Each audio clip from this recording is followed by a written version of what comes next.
സ്വന്തമായിട്ടൊരു ജോലി ചെയ്യാനെന്നുള്ളത് ഇപ്പോൾ ആദ്യമായിട്ട് ഒരു പഠിക്കണം, ഒരു സ്കില്ല് പഠിക്കുന്നത് ഇപ്പോഴാണ് ഇവിടെ വന്നത്. അതൊരു വലിയ സന്തോഷമുള്ള കാര്യമാണ്. പേര് പീറ്റർ, ഞാൻ ചാലക്കുടിയിൽ നിന്ന് വരുന്നു. എനിക്കപ്പോൾ ഈ പ്രായമായപ്പോൾ ഒരു ചെറിയ ജോലി സമ്പാദിക്കുന്നുണ്ടായിരുന്നു. അപ്പോൾ ഞാൻ അന്വേഷിച്ച് കഴിഞ്ഞപ്പോൾ എൻ്റെ മനസ്സിൽ ശരിക്കും സ്ട്രൈക്ക് ചെയ്ത് ഈ മൊബൈൽ ഫോണിൻ്റെ ഇതാണ്. അപ്പോൾ ഞാൻ ഒന്ന് അന്വേഷിച്ച് നോക്കി, ഗൂഗിളിലൊക്കെ ഒന്ന് സെർച്ച് ചെയ്ത് കഴിഞ്ഞപ്പോൾ ഇവിടുത്തെ കിട്ടി, ബെൽസലിൻ്റെ കിട്ടി, പിന്നെ എറണാകുളത്ത് പറഞ്ഞതിൻ്റെ കിട്ടി. വിശദമായിട്ട് എൻ്റെ സിലബസ് ഒന്ന് നോക്കി.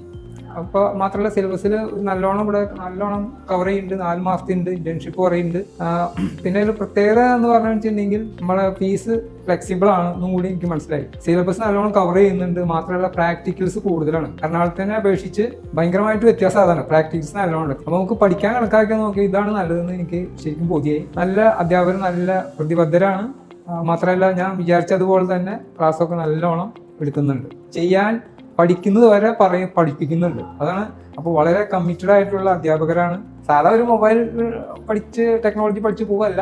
കുട്ടികൾ മറ്റുള്ളവരുടെ ഇടപെടലും സമൂഹമായിട്ട് ഇടപെടലും കൂടി ഒരു എക്സ്ട്രാ കരിക്കുലർ ആക്ടിവിറ്റീസ് ഉണ്ട്. അതൊക്കെ ഒരു എഡ്യൂക്കേഷണൽ ഇൻസ്റ്റിറ്റ്യൂഷനെ സംബന്ധിച്ചിടത്തോളം ഏറ്റവും പ്രധാനപ്പെട്ടതാണ്. എനിക്ക് വളരെ സന്തോഷമാണ് ആ കാര്യത്തിൽ.